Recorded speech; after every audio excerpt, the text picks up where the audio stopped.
everybody. Welcome today to our Cultivate Hour. We're going to be talking about starting your social media strategies strong.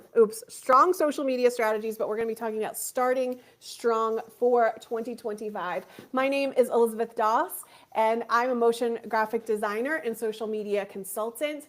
And I help brands and businesses with their engagement across social media platforms, especially in the realm of animated GIFs. I'm a verified artist with Giphy. My GIFs have been viewed 5.7 billion times. And I help brands leverage that part of the internet where you can comment, DM, use the GIF stickers that they can brand out their content. For that end, today I am joined by the amazing Stephanie Gillis-Paulgard, and I'm going to throw things over to her to introduce herself and get this conversation started. We're so glad you're here. Thanks, Elizabeth. So, hello, everyone. I'm Stephanie Gillis-Paulgard, as Elizabeth mentioned, and I am the brand architect behind Take Roots Consulting.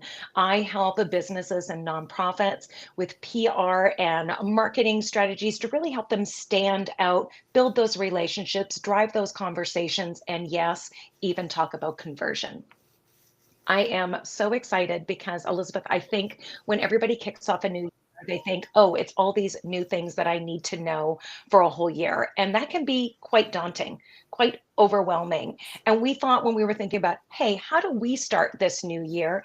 It's let's stop with all that overwhelm. Let's break it down simple so that we can start small and start strong and still have those big wins so that we're building that confidence online and offline to keep showing up for our community and to deliver that value. And hey, look at us on a brand new platform, live streaming across multiple platforms at the same time. This is really great and exciting. And I want to pass it back over to you to get it started because there is a lot to cover in a short period of time. So go ahead. Exactly. And I feel like sometimes we step into this. I saw Richard's post yesterday about like starting over, and we do get in this mindset where we have to have a fresh start, which is obviously an amazing way to think about it. But sometimes when we try, we fail. But what happens is we'll stop. And what we really need to get in the mindset of is getting familiar with the uncomfortable and pressing past it. Stephanie, I tried to post a video yesterday and 54 million things went wrong. And I was like so frustrated. I was like, I want to give up. I'm tired of these, all the buttons are not working like they're supposed to. This is not working. I had a video where the sound wasn't matching up with my lips, even though it had been, and then it wasn't. And I'm like, ugh. And I wanted to give up. I wanted to walk away from it. And the truth of the matter is, and James was laughing at me, he was like, you probably could have just re-recorded that and it would have taken you like 5 seconds versus you getting so frustrated with it. But yesterday I was determined, I'm going to get through this. And so for me, one way that you start strong is you go ahead and recognize there are going to be obstacles. Absolutely. And what am I going to do when I get to those obstacles? Am I going to give myself a permission slip to check out, or am I going to say no? I'm uncomfortable with this. I'm going to press past it because now I know next time I'm not going to do what I did for that whole thing. I'm going to skip. I'm going to be able to work around some of those obstacles and things. So I didn't know. I know that you know what I'm talking about when you're trying to push all the buttons and nothing is going right. Guilty. And so I would love to hear from you some ideas of how you are looking at starting strong in 2025. Listen, well, first of all, I'm right there with you. And I think anybody that whether they're joining us here on the live or they're going to watch a replay back, they're going to be like, yeah, been there, done that. And we just have to build that confidence, right? Flex that muscle over and over and over again. What's the beauty of it? Repurposing. I keep saying, like, why are we so stressed all the time about feeling like we need to make new content? Yes, there's a new features coming out, it feels like on a daily, on across platforms. And so how can we give ourselves back some of the time that we need to be doing the things that we need to do in the business right? But also just to be able to reinforce if we're trying to establish ourselves as like thought leaders, as an example, right? In a particular niche, industry, all of that. Well, listen, you've already got a lot of content that you talk about, Elizabeth, farming it, right? So evergreen content, stuff that is timeless, stuff that is always going to be relevant in your world, in what you do and how you show up to serve. And so for me, it's always thinking about not the one and done, taking that one piece of content when you're mapping things out and going, hey, what can this then be? And how can I build that out? And finding tools that help make that easier for you, because I am also the first one to say, I'm not overly techy. I don't want to download yet another app. So, what is it that I can do within my own wheelhouse to make this super easy? And I want to take some time during our conversation today to break down some of those ideas. But again, let's start right at the top, evergreen content, and repurpose it. Find different ways across these platforms, because at the end of the day, you may have heard people say, oh, yeah, you've got to be everywhere. You've got to be doing all the things. It's not true. It's not true. And you certainly, if you're just starting out, do not need to be on all the platforms doing all the things. That's not a strategy, by the way. As we talk about social media strategies to really start strong, that's not one of them. Get really good on one platform, on the platform that you know your audience is on, whether that be LinkedIn, whether that be TikTok or Instagram or YouTube. It doesn't matter what platform, but identify which one you want to start with. Get really good at that. And then you start to see the power of repurposing across platforms so that you are saving yourself time, you are establishing a foundation and delivering that same message, right? So consistent messaging and really establishing yourself with some credibility and being a thought leader. Exactly, Steph. And I love that idea of farming the places where you're already creating content. When somebody asks a question, you're answering them. And why not take that and answer it multiplied for several reasons. One, your community may not know it.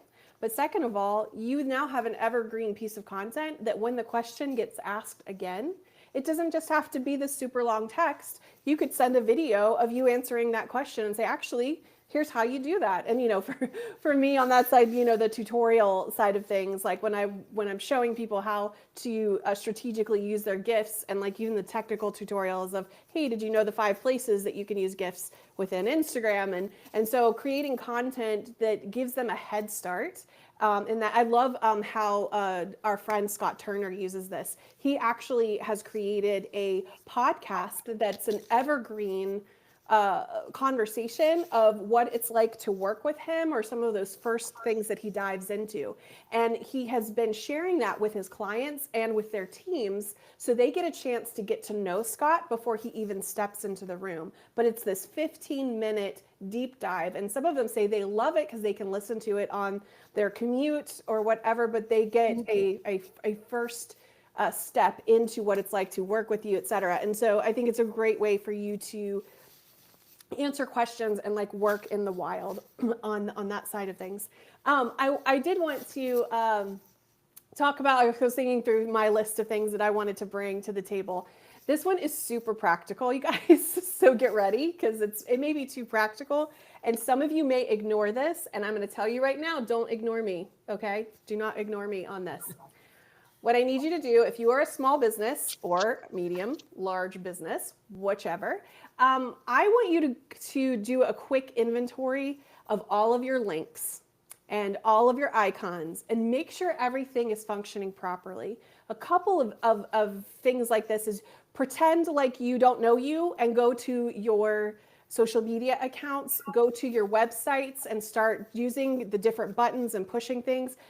Because for a part of my job, when I'm helping a client get set up on Giphy, one thing that they look for to verify someone's identification is to go and click these links. If they're broken, then they can't get verified. So I go through and do that for them. I'm on their website. I'm pushing the buttons. I'm trying to see where things aren't working. And so like even this last week, I had a client I went through. I was like, girlfriend, your brokerage just spelled your name wrong on their main website. Your website link on your Facebook page is broken. Like it doesn't go anywhere. And so just taking the time to go back through that. So go check your links, but also check your stats. For instance, I need to go back onto my Instagram bio right now and change the stat that I have on there because I have like 5 billion views on Giphy, but I need to go back in and edit it a little bit, say, it's 5.7 billion views, although James was being kind to me. He's like, Elizabeth, you need to include all your clients' gifts that have been viewed too. So that would definitely get you over the 6 billion mark. And so I was like, oh, well, that's true. But go in and change your stats. Same stuff with your About Us page on your website. Go in and add your achievements from the last year. Don't let it just be a static thing that is just from 5 years ago and you've left it alone.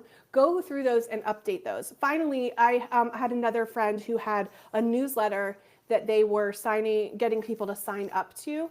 And so, in supporting my friends, I signed up for the newsletter and stuff and saw that part of the address, part of it had misspelled their main like business name title wrong. So when I got an email from them, and you know how it like kind of covers that part up, it was spelled wrong. And so I reached out to them and I said, hey, by the way, you may want to change this because it, anyway. And he's like, oh my gosh, like, and so my practical advice for you in starting strong is to clean up. We're going to do the spring cleaning around your stuff. And so Stephanie, when you think about how to continue conversations, because with the links part of things, when you add links to websites and other things, you are repurposing content to point back to the other content, which is something you do amazingly well with your newsletters on LinkedIn. You have this longer piece of content that you can then break into smaller pieces. And I'd love for you to talk a little bit about that. Oh, thanks, Elizabeth. And that's exactly what that one, like, don't think one and done concept. So building in, if you have a newsletter, what are those pieces that you can pull out? And actually, when's the last time you reminded people that you actually have a newsletter in a CTA on another piece of content that maybe you're doing, or in a meeting that you're doing, whether it's online or not, right? When's the last time you actually mentioned it? For me, I've done a shift, right? LinkedIn has been quite powerful now in being able to create those newsletters and have those blasted out. And by far, as if you compare it to what I was doing 5 or 10, even 10 years ago, and trying to build your email list, right? It takes time. Whereas LinkedIn is doing a lot of the work for you. It's serving it up to all the people that you're already connected to and then some. So taking advantage of those things is so important. And one of the things I wanted to build off of what you shared is this notion of it doesn't always have to be that new content. So we talked about evergreen, and what does evergreen mean again? Evergreen content is timeless, right? It's always relevant to your industry, and again, regardless of what's going on in the outside world, you can always be like, hey, I have a list of FAQs that are always asked about what I do, how I do it, whatever. That's evergreen content. That's not going to change. You may expand on your offerings. You may add another product per se, but FAQs are a great way to, again, farm out some evergreen content. The interesting piece is you have to meet people where they are. And with somebody like myself, we use me as an example here, when I've been doing what I do for a very long time, and I try to keep ahead or at least aware of what the new features are or the new things that are coming, it's often a challenge to go, hey, I don't always just need to be talking about the new things. We need to be able to help the people that are coming in for the very first time. And it's this notion again of thanks. It's meeting people where they are on their journey. So somebody who's just now establishing themselves and moved from maybe what was a hobby into, hey, in 2024, I actually created a business. Now what do I do? Or where? And if they're searching for that information and you can serve it up to them in a unique way that goes, hey, if you are fill in the blank, do this, and have those checklists or have those tips that are always in the back of your mind. It's how you do what you do so well. Share it on a regular basis because your community is always changing and growing, hopefully, and expanding, and you're reaching new people. So, because of that, you have to reintroduce yourself. You have to remind people who you are and what you do and why you do it, and then serve up some of that content. So, that's really important to meet people where they are. And another piece that you so greatly reminded me of is like, don't let all those wins, no matter how big or small they were in 2024, go unnoticed.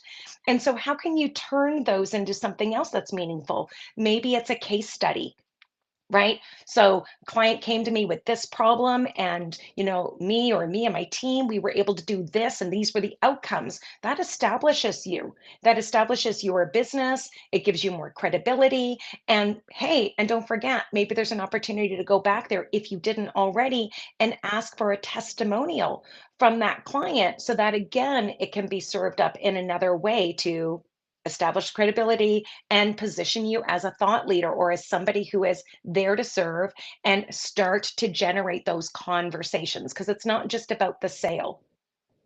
We always think, oh, conversion, conversion, conversion. Where's the conversion? Don't get me wrong. Lead generation is important. We could talk about lead magnets for days on end. I love that stuff. But at the end of the day, we have to start small and it will result in the big wins if you're consistent. Over to you, Elizabeth. Exactly. And I love so many things that you just shared. Because one thing I've learned from you, Stephanie, and I might just throw it straight back to you if that's okay. But you were talking about converting people to customers, but first you have to convert them to a fan. And so, can you talk a little bit about those micro moments, those micro conversions that you get people to come along with? Yeah. Oh gosh, that's so great. Yeah. And the micro conversion is a real thing. It doesn't always have to be so big. And again, going back to it's not always about, oh, this is going to generate a sale right now in this moment. No. But what can it do? It can turn people that are scrolling into that fan, right? And into that, they're the ones that are now going out. They may not be ready for your service in this moment on this day, but they start following you. They start engaging in your content. One of the things that I've noticed a lot, so I'm a big fan of Instagram stories. Okay, I use Instagram stories a lot because, again, people show up and they consume content differently. So we have to serve it up in different places. So, in an Instagram story, as an example, even for, what we're doing right now in a conversation, serving that up to people in a story with a link, a direct link that moves them somewhere else or takes them to join us right here live in a conversation. That is actually a form of conversion.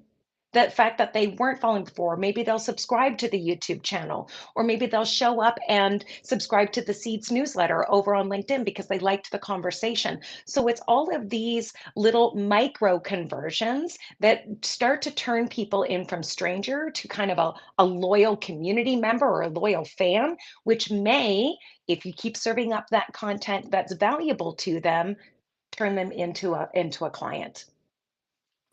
And it is so important too to think about that, because the it gives people a reason to keep coming back to your content. If you're just broadcasting, broadcasting, broadcasting, or as our friend Richard Liverman loves to say, when you have sales breath, Yes. people know, like, and people are like, seriously, like, can you? Right. Nobody wants to I be mean, sold to, right? exactly. They do not want to be sold to. But if you're showing up as you, and I know the word authentic has been just overused time and time again, but just be you.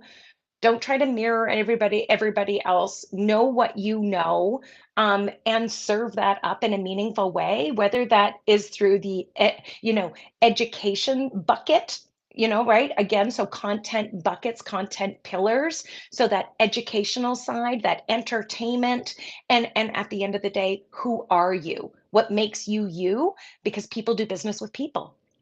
And that's the end of it, right? People do business with people. And when I was Exactly. doing a video yesterday, I was walking to the train, um, and it is not warm here right now. And I was like, okay, I'm just gonna whip this out. And my hair was blowing all over the place, and I was sniffling because I was walking to the train. But I was like, hey, if this is just a piece of content that helps somebody do one thing this week to move themselves forward in their goals, right? To encourage them to do something that maybe feels uncomfortable, but they know they have to do it, then I've won, in the sense that if it's helped one person, and if you keep going back to it, even when we talk about video and how powerful video content is right now, Elizabeth, I'm going to throw this to you because you do it so well and you remind us, good examples of how to show up on video, how to get started on video. And maybe this is the perfect time to give your example, because I think it's brilliant, it's easy, it's practical, and this is what we're talking about today, practical tips. Definitely, definitely. And I have to throw, like, there's so many people that I learned things from that I'm consuming in this area. And one thing that we get stuck on is we get so in the mind it's got to be perfect lighting. Like you said, my hair was blowing in my face and my nose was running, like the whole thing. Like we have so many reasons not to do it. But if you can get in the mindset of why yes to do it, because what Stephanie did is that I have one person, I'm talking to one person. If I can help one person have a better day than then this is worth it. This is worth the hair in my mouth and the streaming down my face. It is worth it. If I could show up for that one person, rather than thinking you're showing up for the whole world, show up for the one. And something that I've learned from Sean Walchef, he's here on LinkedIn. You guys should check him out. He's a amazing content creator, and it's part of his business. But one thing he teaches his clients is about documenting, not creating. So how can you think about how to you document what you're doing rather than thinking I've got to create this piece of content? And you see people doing this really wonderfully when they shoot B-roll of them sitting at their computer, of them cooking, of them throughout their day, and they're documenting what the day is like. But what they're doing also is teaching their clients what it's like to work with them. I'll answer the question that you posed to me, but I've been so enjoying my mom, and I think she's watching live today. Hi, Mom. My dad and my mom have been really getting into X and posting and building a community over there. Like, I think my dad has like 5,000 followers now. I don't even know what to say about this, but anyway, it just cracks me up. But I'm really loving how my mom is showing up.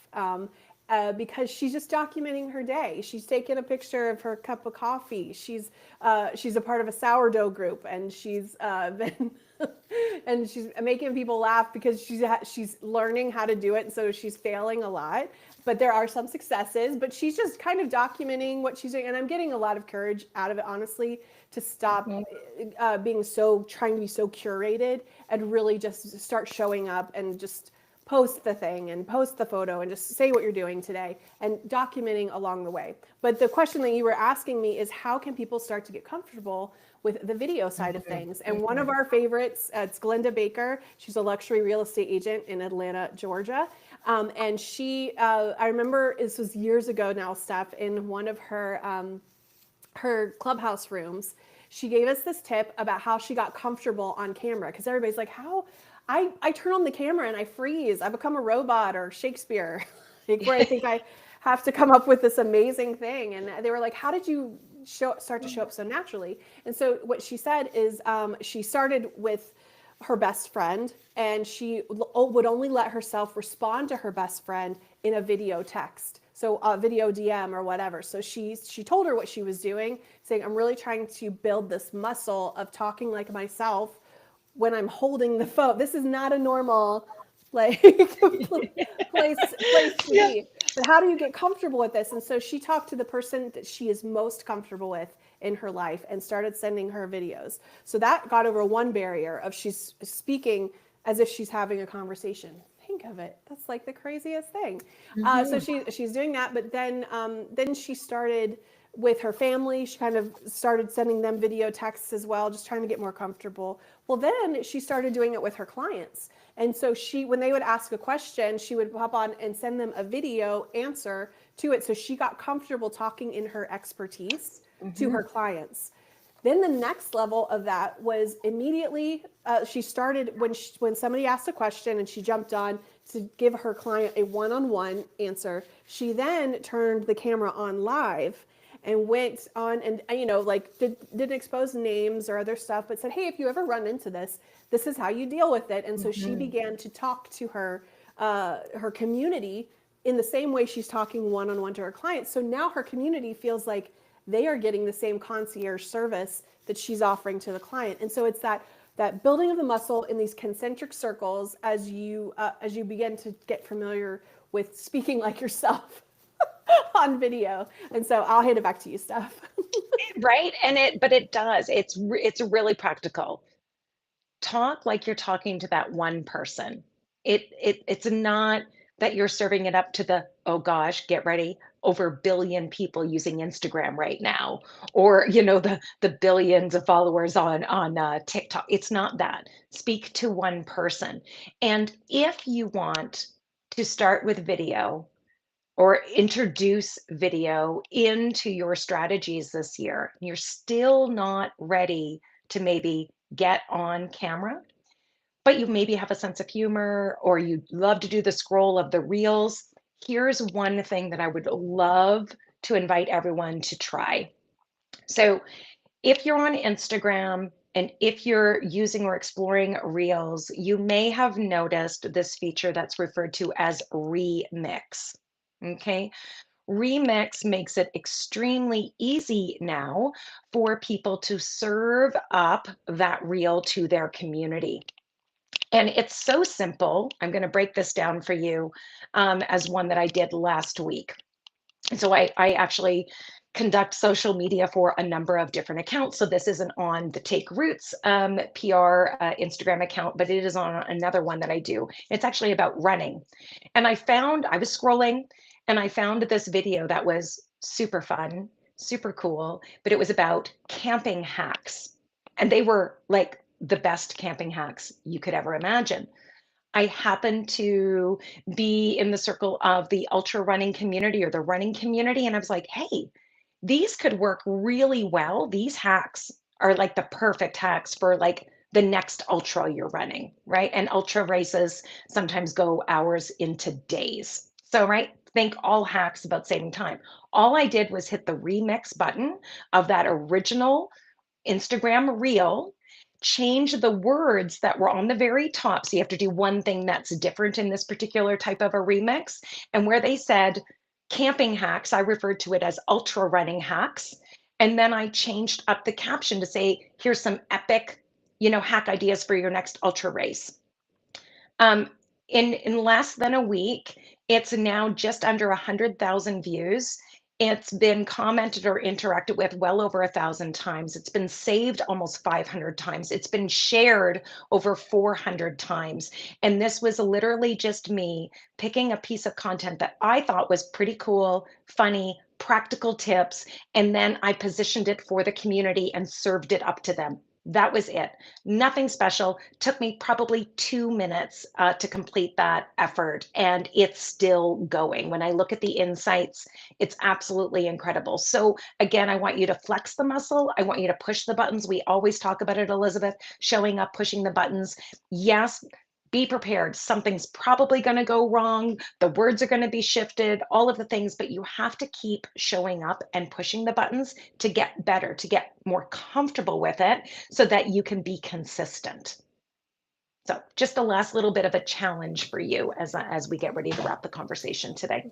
Well, I love that because I've done that too with the remix but I use it as a meme because you've seen the reels that come up that are white on the top and bottom that make it look like it's a meme. And then you just change the text above it. And the way that you do that is you think about how, like, especially if it's a fail, like the GIF that I post today of the dog not jumping through the thing very well. But you can change that text above it in something that commiserates with your audience. Like, it's a spilling of a coffee situation, and you could change it to like how your Monday's going, or the when I tried to post, this is what it's like when I try to post a reel. So I made it about social media posting. If you're a let's say a candle maker and you spill your coffee, you can say, this is why I need to burn my candle this afternoon, is because this is how my day is gone. And so how can you run the meme through the commiseration of the feeling, but use that remix button and you just change the text that's above it and repurpose it as your own. It's amazing. So Steph, I will say our comments aren't translating over from LinkedIn. So I wanted to jump on here and just say hi to a couple people and say, so Summer Chang said, people need to hear 7 times to remember. So you need to remind people. So it's okay if you keep repeating it. I was listening to podcasts with Sean Walchef and Scott Turner this last week, and Sean was saying you need to keep repeating your stories so you get better at telling them and get better at linking them to the subject matter at hand. He's like, so never feel bad about repeating your stories, because you are practicing like how to tell them. So Summer, thank you for that note. And Dean LeBay, it's so good to hear from you from Louisiana. We're praying for all the people out there in New Orleans. But he said, just start, like just get started and do this, which is amazing. And then Karen Burke, I just wanted to say hi. She said, I have not changed the about me since I started, but we'll definitely add it in the latest achievements. Add in the latest achievements. I'm like, yes. So good job, Karen. Like to go out and to add what you're doing, but beyond that, do what Steph said, turn some of those achievements into posts. Now, there's a way that you can do it that celebrates your client or celebrates the project, so that because I know it feels weird. I did this thing. No, you can say we collaborated. We got to see this accomplished. This was the win for my client, and so reframing it as such. So I just thought that was awesome. So thank you guys for joining us on LinkedIn. We are live on LinkedIn, on YouTube, I think on Facebook as well, and we may be working on some other ways to do this. But guys, you can also join us right here in Riverside when we have that link open. At one of these shows, we're hoping to be able to open it up and include the audience. So if you're curious about that, we'll try to figure out how to set up an Ask Us Anything type of session and get people to come up and join us on stage and ask your questions about social media, etc., etc. Anyway, so I'm going to hand it back to you, Stephanie, because I know we're past our time. I had one more thing I want to share, but we can save that because guess what? We do this every week. I'll never run out of content. So I'm going to throw it back to Stephanie. And that's so true, right? It's kind of like we've been actually having these conversations, if we think about it. And this is just another beautiful reminder of the power when people go, oh, does social media really work? Or do those app things really work? Listen, quick ending story, because storytelling, it's so powerful. And Clubhouse came out during COVID. And I got an invitation to join Clubhouse back at the beginning, right? When it was like all hush hush and it was total VIP, like if you got served up the invitation. And Elizabeth and I met on Clubhouse. It is coming on, 4 years now. And we started having regular conversations on Clubhouse, an audio only platform. Then we went, okay, great. This is nice. Cool. COVID, hey, we're moving back into the land of the living and all of these good things are happening. How do we take what we've already created and bridge it off into other areas that we know our community is?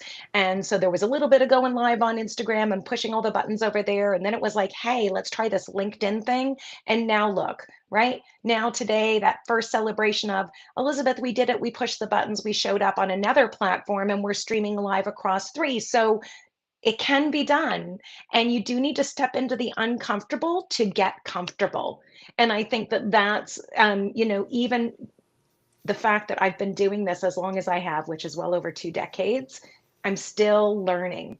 I'm still pushing the buttons. I'm still stretching myself because how else can I show up to serve my clients if I'm not willing to do it myself? and be able to guide them and provide those ideas and those strategies. So again, as Elizabeth said, we are Cultivate is a weekly effort for us. We've been even doing more to get ourselves organized. This is all new to us, but the content and the conversation always continues. Yes. So we're going to wish you a great week, and we're going to hope to see you again next Tuesday. So it is at 10 Eastern, 8 a.m. Mountain. All the best, everyone. And as I always love to say, cups up.